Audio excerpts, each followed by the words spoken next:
La ley y la gracia. La ley dice así: el que haga estas cosas vivirá por ellas. Pero la gracia dice: cerca de ti está la palabra, en tu boca y en tu corazón. En la ley todo se hacía por mandamiento. Había que cumplirlo. Y los hombres cumplían, pero en su corazón no amaban lo que hacían, sino que pensaban que eran salvos y alcanzaban gracia de Dios por cumplir, pero no entendían que sus corazones quedaban inmundos y sus corazones quedaban lejos de Dios, porque en sus corazones no amaban lo que hacían, porque lo hacían por imposición, lo hacían por mandamiento, pero no querían hacerlo, sino que querían hacer otra cosa, porque no amaban hacerlo y amaban otra cosa. Pero en la gracia, el Señor mandó a que su Espíritu fuere sobre nuestros corazones, y este es el nuevo pacto. Pondré mi ley en sus mentes y en sus corazones las escribiré. Y por su Espíritu en nuestros corazones, por la sangre de Cristo que fue derramada, entonces ya podemos amar lo que hacemos. No lo hacemos por imposición, no lo hacemos por una orden, no lo hacemos por un cumplimiento, no lo hacemos por quedar bien, no lo hacemos por pensar que así vamos a agradar a Dios solo por la obra que hacemos, sino que lo amamos cuando verdaderamente lo buscamos, cuando verdaderamente nos llenamos del Espíritu de Cristo, porque de lo contrario no se puede amar, de lo contrario no se pone por obra.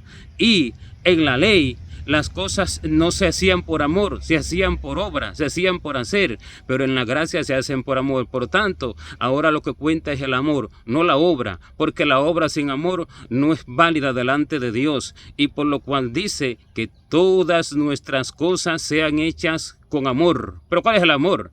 Amar aquello que hago.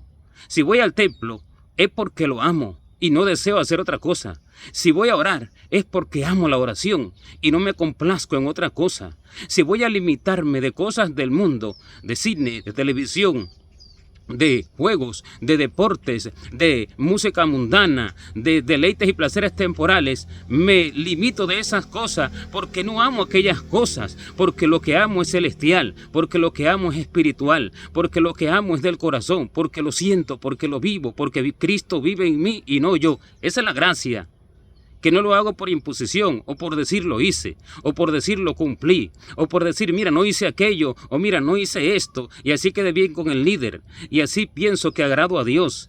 Esa es la gracia, porque lo amo, porque lo siento, pero eso solo se consigue cuando verdaderamente vivimos una continua intimidad con el Espíritu Santo para que Él nos ponga aquello en el corazón, para que Él nos haga desarrollar aquello por su Espíritu, por la sangre de Cristo. Su Espíritu nos hace desarrollar aquello en el corazón, transformándonos a su imagen, transformándonos a su sentir, y por eso se dice que tenemos la mente de Cristo, porque cuando eso es así, entonces alcanzamos a pensar como Él, alcanzamos a sentir como Él, alcanzamos a ver las cosas como las ve Él, y alcanzamos a amarlas como las ama Él. Y por eso dice: dame, hijo mío, tu corazón, y miren tus ojos por mis caminos. Porque cuando entregamos el amor por todo aquello que está en nuestros corazones, por todo aquello del mundo, por todo aquello vano, por todo aquello que no proviene de Dios, sino del mundo, y que no edifica el espíritu, sino que alimenta el cuerpo para hacer morir el alma, cuando nosotros entregamos todo aquello, entonces el Señor nos pone el amor por aquello que es de Él, y se lo pedimos y Él nos lo pone.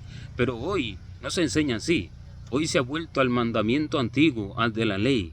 Debes de entrar por el templo en esta posición, debes de vestirte de esta forma, debe de ser de este largo, debe de ser así y debe de ser de esta otra forma, debe de estar las sillas acomodadas de un lado y de otro no, debes de no amar esto, no debes de ir a tal sitio, no debes de ir a tal otro sitio. Pero aunque aquellas cosas realmente sean buenas y aquellas cosas realmente sean de Dios, no es así como Dios las recibe, sino que Dios las recibe porque el hombre las ame, y para que el hombre las ame, el hombre debe de entenderlas primero, y una vez que las entiende, y entiende el fundamento, y entiende la raíz, y entiende a dónde van, entiende de dónde provienen, y entiende la repercusión de esas cosas que hace y que deja de hacer, entonces el hombre puede amarlas cuando se las pide a Dios, cuando ayuna, cuando ora, cuando intercede por ello, y allí Dios santifica el corazón y cumple la palabra que dice dice, escribiré mi ley en sus corazones y en sus mentes las pondré, porque esa es la ley escrita en mi corazón, que la siento, la amo, la vivo. Pero hoy se ha hecho a la manera de los fariseos. Debe de venir así, y si no, no eres de este cuerpo. Pero no le importa realmente lo que siente en el corazón la persona. No está preocupado porque la persona ame aquello, sino porque lo ame. El líder no está preocupado porque la persona ame aquello, sino porque lo haga.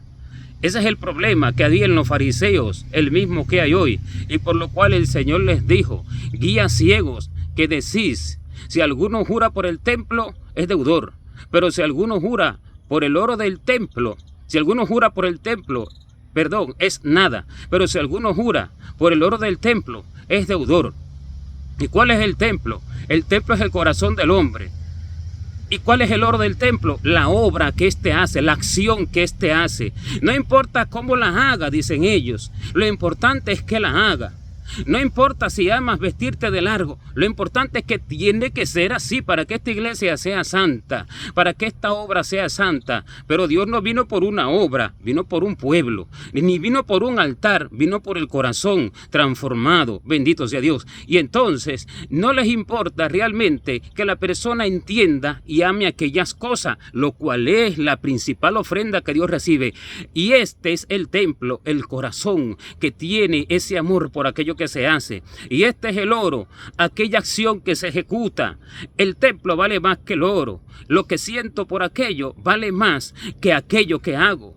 ¿Por qué? Porque si aquello que hago, lo hago molesto, lo hago incómodo, lo hago odiándolo, lo hago queriendo hacer otra cosa, entonces no es válida la obra, no es válida la ofrenda, no recibe recompensa, es de hipócrita. Y también les dijo, también decís, si alguno jura por el altar, no es nada, pero si alguno jura por la ofrenda que está sobre él, es deudor. Necios y ciegos, porque ¿qué es mayor? ¿El altar o la ofrenda, o el altar que santifica la ofrenda? ¿Y cuál es el altar? Dios, el corazón de Dios. ¿Y cuál es la ofrenda? Las obras que se hacen para Dios. Les es más importante hacer obras para Dios que lo que Dios quiera, que es el altar verdadero. Más vale lo que Dios quiera que lo que yo pueda hacer. Y por eso para los fariseos y líderes del pueblo que hay hoy en día, en su gran mayoría, lo importante es hacer obras y obras. No las que Dios quiera, sino las que ellos determinan. Porque dice, con esto honramos a Dios. No con lo que Dios quiera que yo haga, lo cual les queda lejos del corazón porque no tienen intimidad, ni relación, ni comunión con Dios hoy en día. Y entonces le es más importante la acción que el corazón.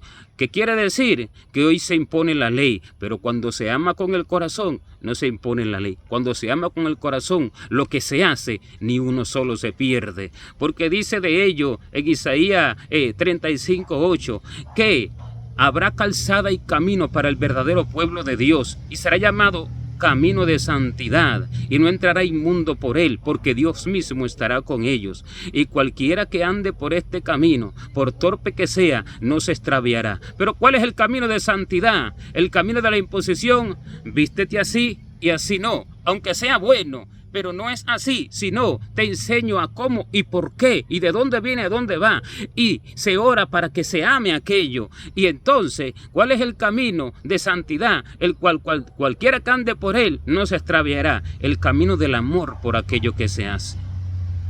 Y el camino de desamor por aquello que es abominable a Dios. No es que no vayas, es que entiende por qué es malo, entiende que te lleva a la condenación y te lo hace entender, se intercede por eso, se ora por eso, se busca, se ayuna por eso, y Dios quita el amor por aquello inmundo. Y este es el camino por el cual ninguno que entre allí se pierde. ¿Por qué? Porque no tiene forma de quebrantarlo, porque lo ama. Pero donde hay ley, el pecado entra para que tú la quebrantes. Así como tú le dices a un niño, no toques esto, y desde que tú le dices, no toques esto, lo primero que él hace es darle vuelta a eso para tocarlo, porque donde hay ley, el pecado toma lugar para que se quebrante. Pero donde no hay ley, sino que hay amor por aquello, el pecado no toma lugar, porque Él no puede ponerte en el corazón el deseo de hacer aquello porque no lo amas. Y esta es la ley verdadera, la ley de la libertad. Soy libre para hacerlo porque verdaderamente lo amo. Y hemos de ser juzgados por la ley de la libertad. Lo que hice, ¿cómo lo hice? ¿Porque lo amo o por imposición? Y esta es la gracia, diferente a la ley. Gloria a Dios.